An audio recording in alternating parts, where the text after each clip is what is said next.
Started as a kitchen scene, ended up as a history. ഇത് ഏത് ഭാഷ? എന്താ ഇത്? വെൽക്കം.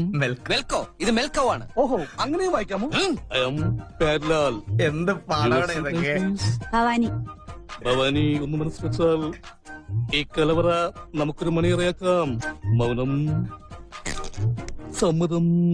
മുത്തച്ഛന് ആ മസാല ദോശ എന്താ ചെയ്തു? മസാല ദോശ? മദാലസ. മദാസല. അതെ, ഞാൻ തേങ്ങ കൊടുത്തപ്പോഴേ ഒരു പീസ് വെള്ളത്തിൽ പോയതാണ്. സവാള ഗിരി ഗിരി ഗിരി ഗിരി ഗിരി. സവാള ഗിരി ഗിരി ഗിരി ഗിരി ഗിരി ഗിരി. ആഹാ, അച്ചോണ്ട പോലെ തന്നെ. അതെന്താ സാമ്പാറിന് താടി മീശുണ്ടാ? അതാണ് സാധനം. അച്ചേട്ടനെ പോലെ തന്നെ മയില്. സവാള ഗിരി ഗിരി ഗിരി ഗിരി ഗിരി ഗിരി.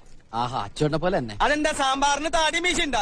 കൂടുതൽ ഇളക്കല്ലേ. ഇളക്കണ്ടെങ്കിൽ വേണ്ട, ഞാൻ പോവാ. എടോ, താനെങ്ങനെ പോണേ? അപ്പൊ എന്തിനാ ഇളക്കല്ലേ ഇളക്കല്ലേ എന്ന് പറയണേ? ഇളക്കല്ലേ ഇളക്കല്ലേ എന്ന് പറഞ്ഞാൽ ഇളക്കാനാണ്. എന്നാ പിന്നെ അത് പറ.